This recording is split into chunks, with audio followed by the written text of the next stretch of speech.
TIAA is on a mission. Why?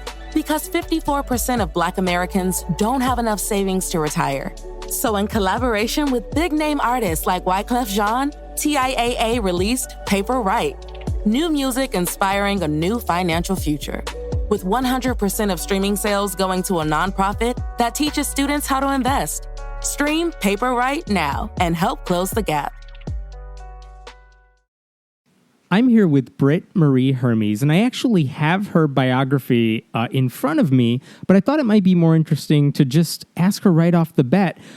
Britt, about 5 or 10 years ago, what is it that you believed? That might be an easier way to kind of inform listeners who you are and where you're coming from. Hi there. Well, I guess the simplest way to say it is that I believed I could cure myself of virtually any health problem naturally. And when I say naturally, I mean without the help of a medical doctor or with the use of pharmaceuticals.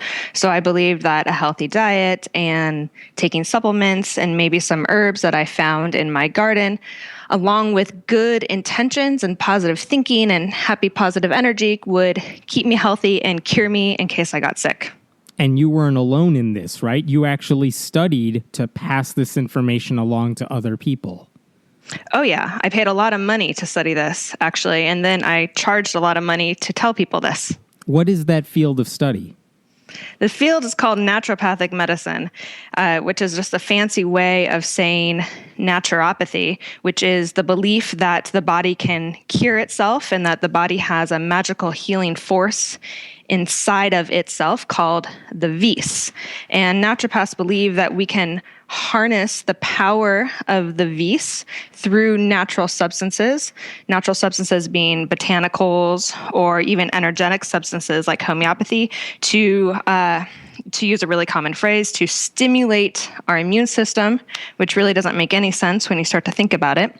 And we believed that we were the medicine of the future and that we were going to essentially change the way that medicine was delivered by sort of reverting back to this naturalistic way of thinking.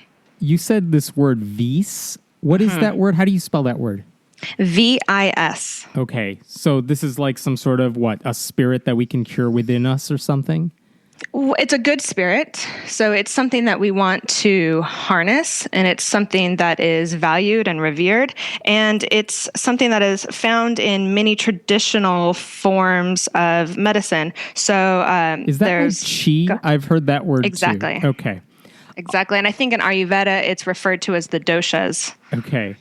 So I mean, it seems obvious here that you no longer believe this stuff, but walk me through a little bit more here, which is, how long did you go to school to study this? Right. So I went to school at Bastyr University, which is a 4-year postgraduate program, and I needed to have a bachelor's degree in order to attend, and I did have to complete some prerequisites. So if you include my undergraduate degree in psychology plus the gap year of completing some prerequisite courses, it took me 9 years of schooling. And then I completed a 1-year postgraduate, quote unquote, residency in naturopathy, which took place in an outpatient clinic in Seattle.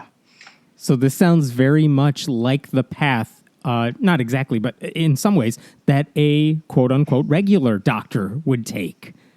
Right. Well, it's set up to mimic what real medicine looks like in order to provide the illusion to the public, to patients, to lawmakers, to anyone who's really willing to listen, that naturopaths are doctors, when in fact it's nothing more than a facade. I mean, as you said, the steps, when stated superficially like I just did, it sounds like we go through the same type of process. I mean, you're going through a residency. You're taking, exactly. I assume, science classes when you're going to school.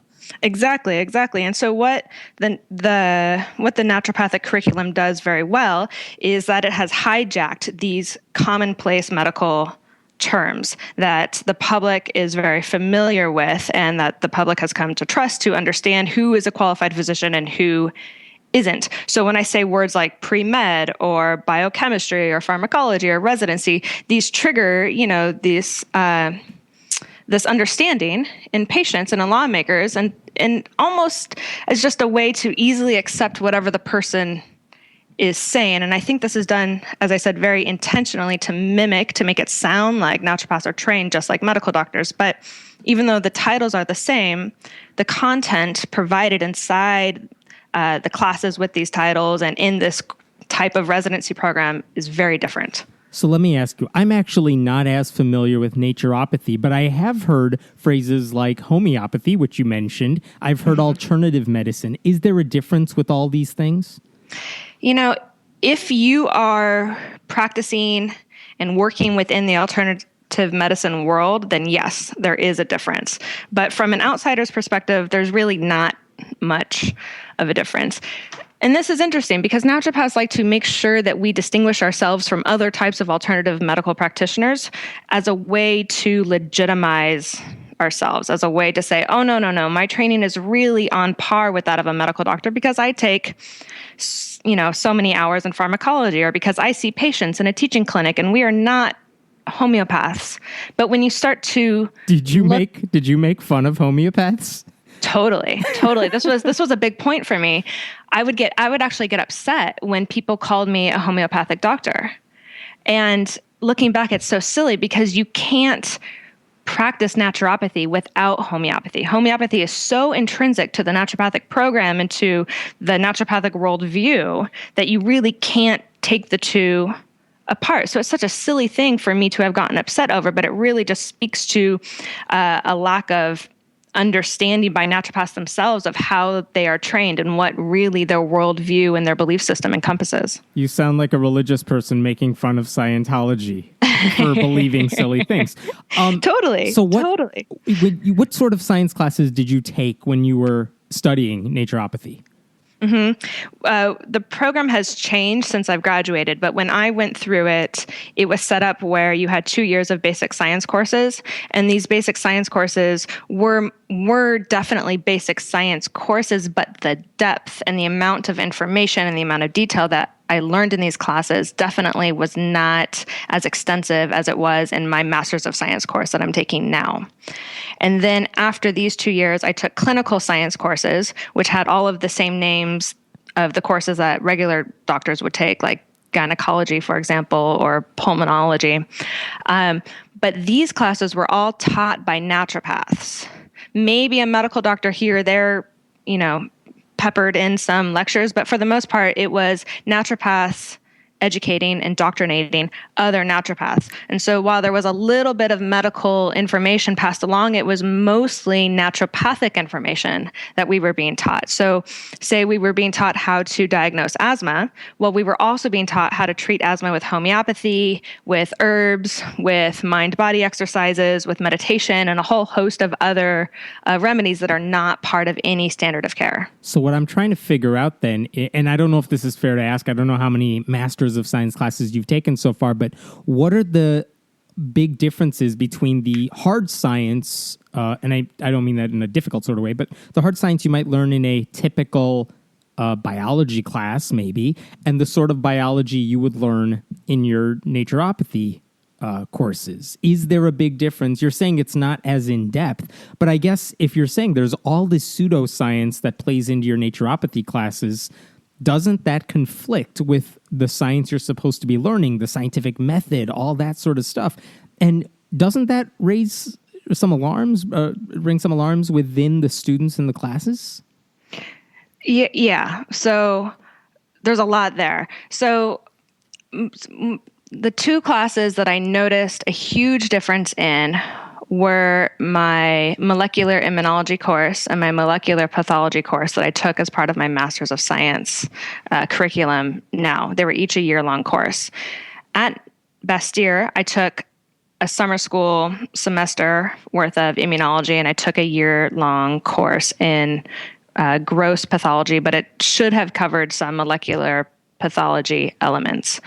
The biggest difference was I walked out of immunology for sure from best year knowing very little about the immune system and having a very superficial understanding of how vaccines and the immune system worked, for example, which is something that I should definitely understand as a medical provider, or understanding just some of the basic aspects of immunological signal transduction and how immune cells interact with each other.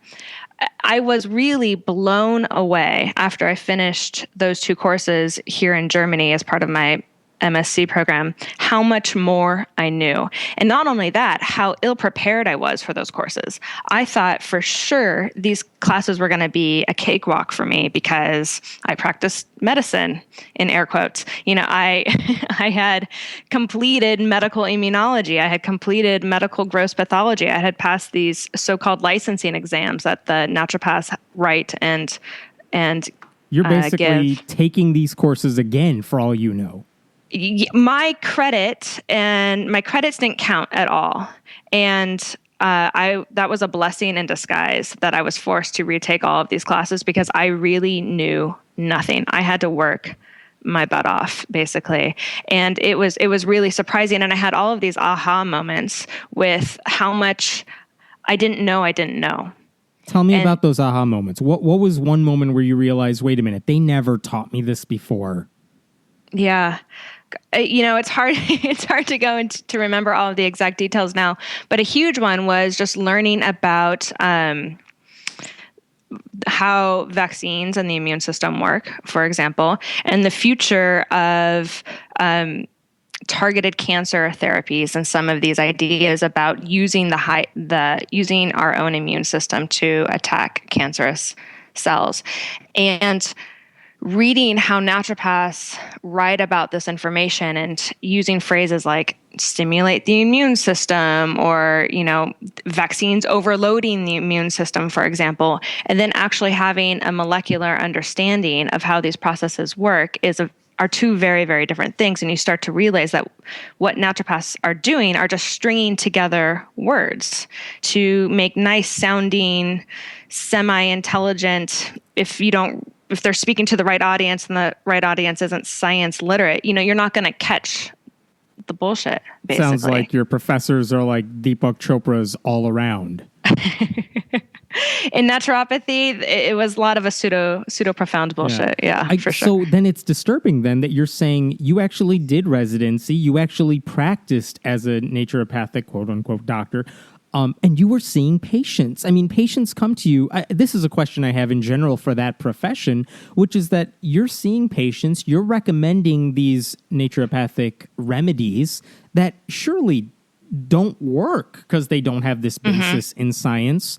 At some point then, don't these patients come back to you and say, nope, I'm not any better. Whatever you suggested didn't work. What should I do? I mean, when you have patients doing that over and over, as I imagine they do, at what point do you say, oh, maybe this stuff doesn't work like I thought it would? Or is it their fault because they have the wrong V or chi or whatever you call it? Exactly. So we have a lot of different mechanisms to deal with it.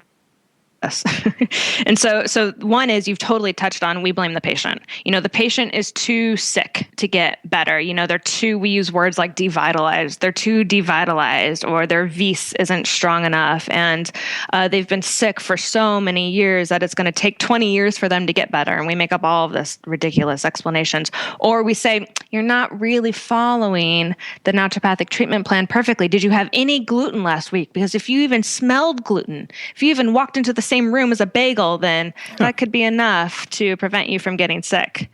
And then from getting better. Yeah. And then the other piece of it is that most of what naturopaths treat in the office are self-limiting conditions. Patients are coming to you, especially in a primary care context, with, benign self-limiting conditions, maybe a viral infection, maybe, a bizarre rash where they don't know where it came from, or, some ache or pain, and it really would get better on its own with time anyway. So after 1 week, 2 weeks, 3 weeks of taking an herbal tincture and they get better, it's easy for the deluded naturopath and the patient alike to be like, aha, this works. And just reinforces believing in this system of naturopathy.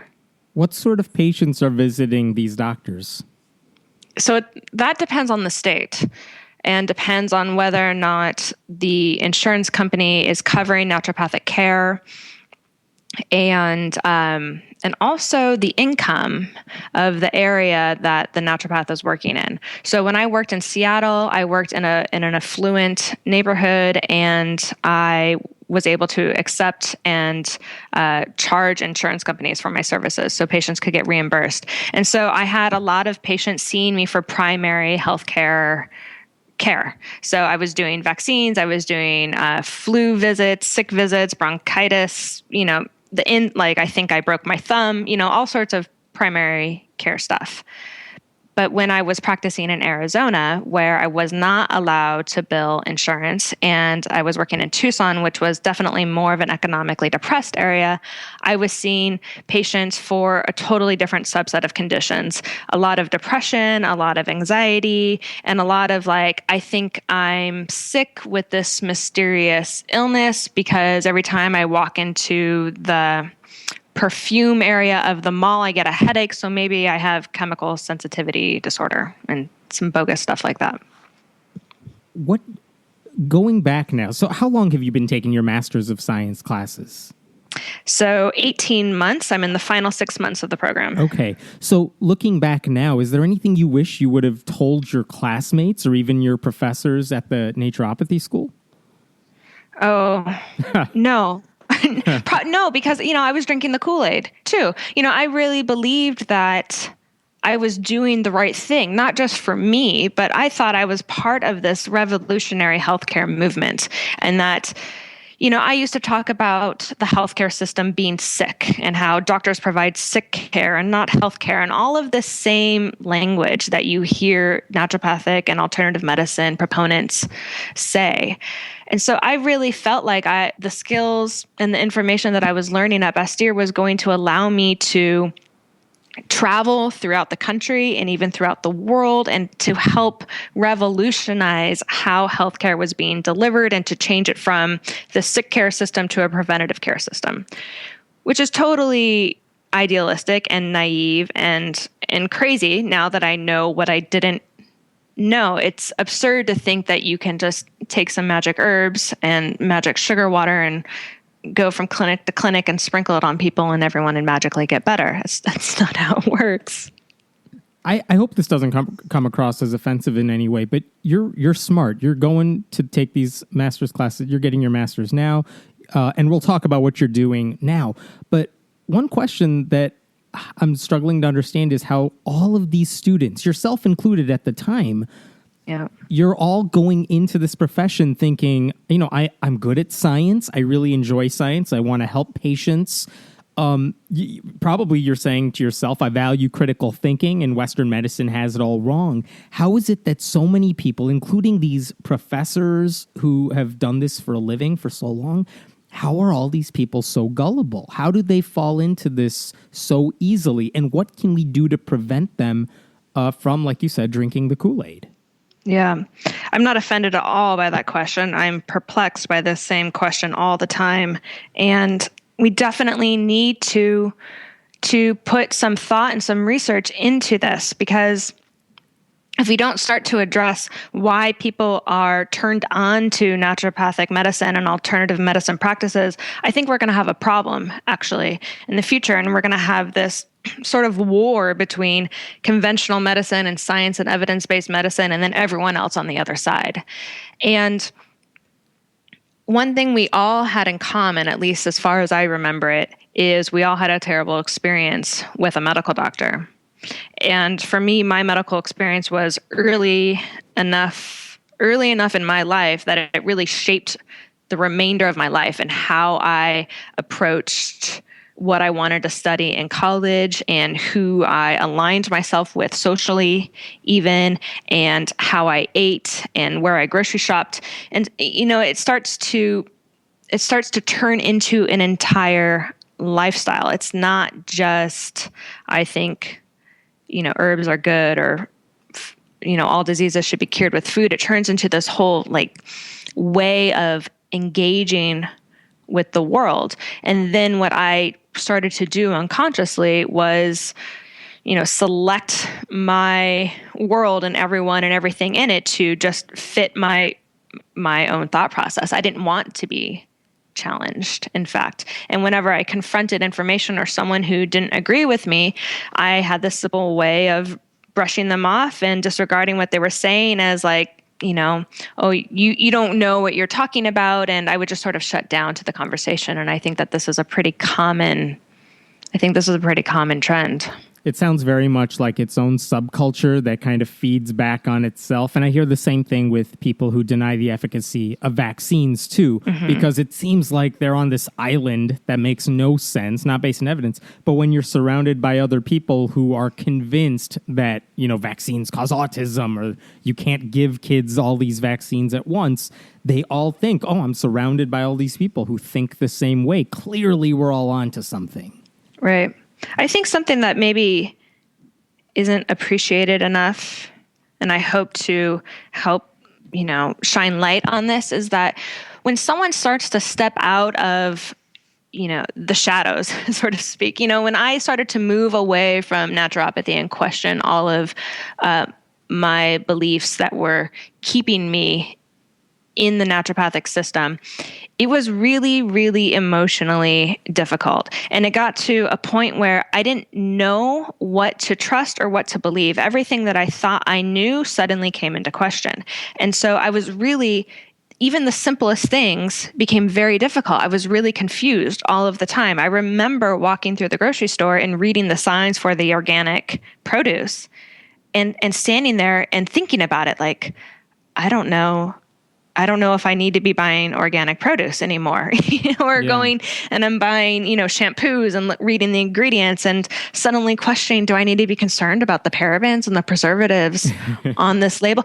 Everything was a problem suddenly. I didn't know how to interpret information and evidence and everything that was bombarding me anymore. That's funny. I remember Julia Sweeney, the comedian, did this one woman show, Letting Go of God, and she speaks about how when she realized she was no longer a Catholic and didn't believe in God, she had to rethink all those basic things like, well, if God's not like holding us up in space, why aren't we just like all falling all the time? And it's like, no, there's an explanation for that. But even those basic things you have to rethink because you think you've been wrong about it the whole time now. So let's talk about some happier stuff, let me start with saying, what was the big trigger that got you thinking, you know what, I know I've been studying this for so long, but I think I'm wrong about all this. Was there one event that really caused you to move to the light side? Oh, yeah. But unfortunately, it's not a happy story. Oh, no. Okay, we'll get to the happy stuff in a second. What happened then? Well, this was... I've written about it. So I was practicing in Tucson and I was working for a naturopath, and my boss was importing a non-FDA approved medication and delivering it intravenously to very sick cancer patients. And as a new doctor, I had free time on my hands, and under his medical orders, I had also delivered this medication to patients. And when I found out that this medication was not just not FDA approved, but also dangerous and not approved for some very important and significant reasons around quality control and good manufacturing practices, and that the manufacturer of the drug was actually facing criminal charges and all sorts of yucky things surrounding this, this was a really scary and important and pivotal moment in deciding that I didn't want to be part of the profession. And essentially what happened was I found out this information on a Friday. I quit my practice on a Monday.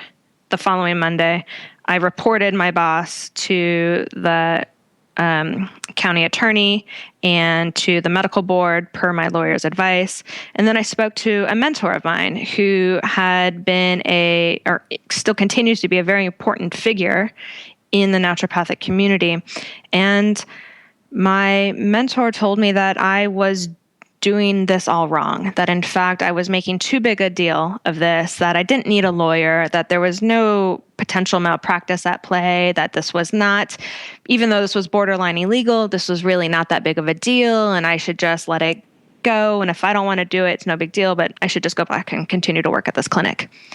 And that was just absolutely devastating for me, because not only did I now feel like I had worked with this scumbag of a doctor, I was being told by someone who was very well respected in the community that this wasn't a big deal, which led me to think that this was actually probably a pretty commonplace practice. This is a systemic problem, not just a your doctor Exactly. problem. Exactly. And so I set out looking at what other naturopaths in the state, for one thing, were doing, and then around the country were doing. And it turns out that it is pretty common, that NDs seem to have no regard for, what the FDA says. They seem to make up their own standards of care. They don't seem to care about studies on safety or efficacy, and believe that they have some superior ability to assess evidence when it comes to treating patients with very serious and hard to treat diseases like cancer. And I decided that ethically, I could have nothing to do with this profession anymore. How long? So, I mean, your whole life changed in like the course of a week. It was a very hard week. Yeah, I'm sure. When did you began a website to talk about this stuff? Can you tell me about how that started, when that started after you figured all this out? Yeah, so that started many months later. Let me see if I can remember the time frame. So I quit my practice, and all of this happened in the spring.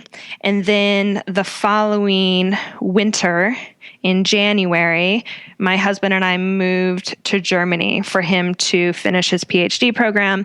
And I was going to be starting my Master's of Science program that following spring. So I had some free time on my hands. I was living in northern Germany, and it was very cold and snowy and rainy, and I didn't speak German. And I was now processing everything that happened to me over the past several months. And as I started to look up information on the internet, I realized not only was there not accurate information out there about the naturopathic degree and what naturopaths were doing and how they practice, but actually the information that was being put out by the naturopathic profession itself was blatantly misleading. So the profession and the schools were saying things like naturopaths are trained on par as medical doctors, and they were even going so far as to say naturopaths are primary care doctors, and naturopaths are trained, in all sorts of clinical sciences and can work in hospitals and have all sorts of powers that they actually don't have. And after spending a great deal of time sort of auditing the naturopathic profession and then looking back at how I was trained, I realized that my voice was needed. And so I decided to start a blog. And the name of that blog is? Naturopathic Diaries. And we'll have a link to that in the show notes. What have you found would be the best way to talk to people who are like you in the past? I mean, what's the best way to get through to them that there are serious problems in this profession? Because I'm sure they get it from people like me all the time, and they just dismiss it because I'm the asshole on the other side. But you were one of them. So how is it that you can get through to them? What have you found to be effective? So going slowly, baby steps. I think it's important not to bombard people with all of the information at once, because once you start to lay it all out there, then the worldview literally explodes. And it's very difficult to accept, within 10 minutes or an hour or even 2 days that everything you thought you knew is possibly wrong. So it's really important to start with just bite-sized pieces of information and to keep the examples and the information that you provide as simple as possible.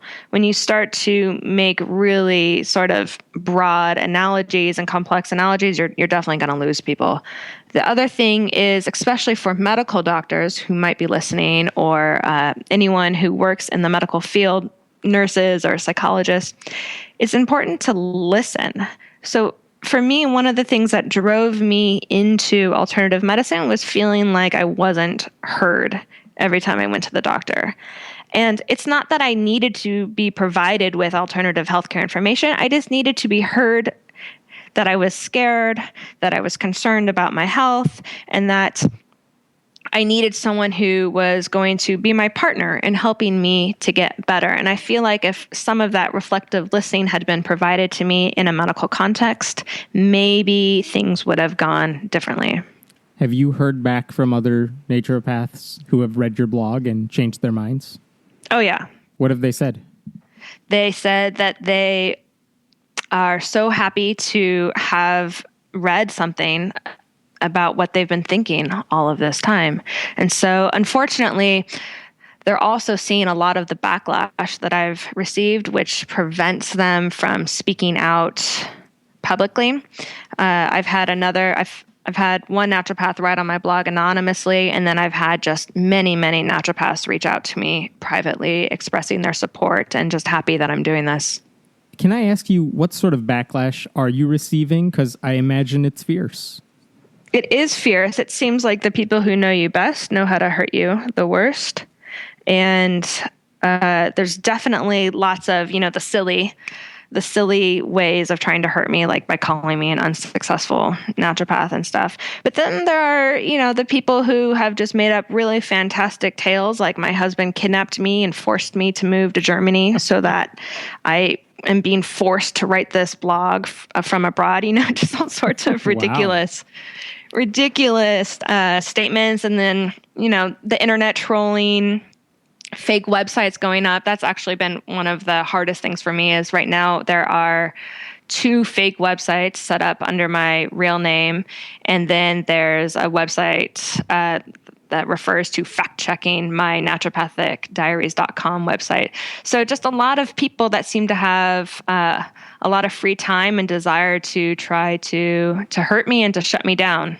Well, it's not like they're learning science in their spare time, so. It's not like they're learning. Actually, it sort of motivates me because it's really interesting because I read some of this stuff and I'm like, aha, okay, you're still not thinking about this right. So how can I communicate this message differently? So it can be really motivating for me at times, actually. Yeah.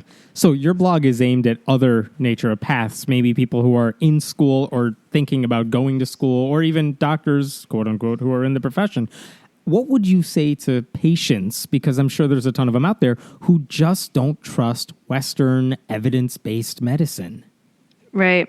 So this one's tricky. And I think what's important for patients to understand is that, first of all, people who go into medicine, medical doctors go into medicine because they care about people. I guarantee you, I promise you that when you walk through that door of that doctor's office, that doctor is looking at you like a whole person. He wants to know, or she wants to know, the ins and outs of you and all of the elements that are affecting your health so that he or she can help you the best way possible.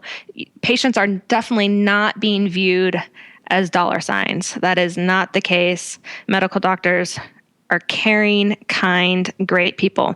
The other thing is that medical doctors are human. And so, of course, there are going to, be examples of medical mistakes.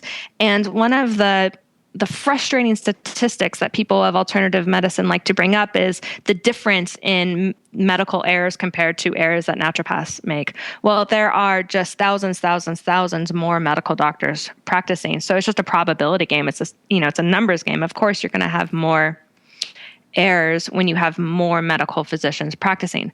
But there's something very important to keep in mind, and that is that medical doctors are very, very well trained. So if we're going to talk about numbers and probability, the chances of a medical doctor getting your diagnosis right and treating you correctly the first time is much, much, much higher than a naturopath being able to do so. Because a naturopath is going to treat you based off intuition, based off folklore, and based off of traditional medicine methods that are not necessarily based in any science or evidence. I really appreciate the thing you said, because I often hear alternative medicine doctors, again, quote unquote, talk about how they treat the whole patient, the holistic medicine aspect. And you're right, medical doctors who actually went to med school, no, they do treat the whole patient, because you're not going to help them if you don't know everything that's significant to know about them too. So what are you passionate about now? What sort of issues are you trying to raise? What would you like to see changed? I am very passionate about public health and how medicine and science is communicated to the public.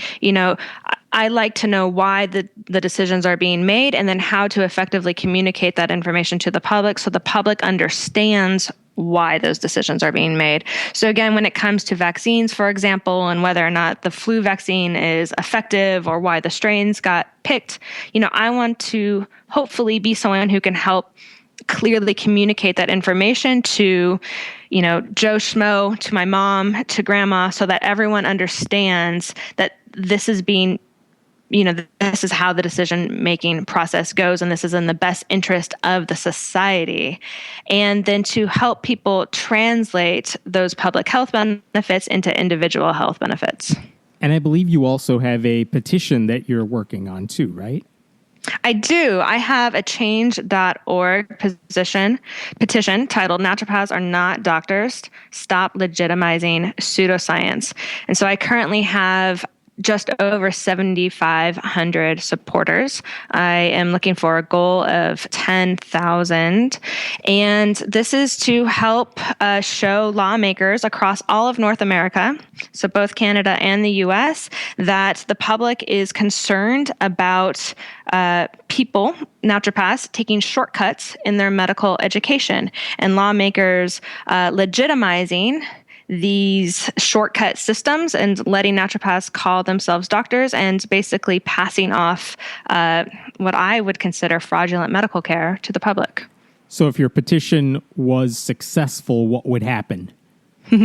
Well, I don't know. It's to be determined. But it's certainly going, I think, there's definitely power in numbers. And I think one of the arguments that naturopaths try to use and sometimes successfully use when they're lobbying to lawmakers to get their bills passed is that alternative medicine is popular. Mm-hmm. And it's true. Aspects of alternative medicine are popular. And that's because people are misinformed. And so what I'm trying to do with this petition is actually show lawmakers is that actually it doesn't really matter if alternative medicine is popular. What people really care about is competent medical doctors.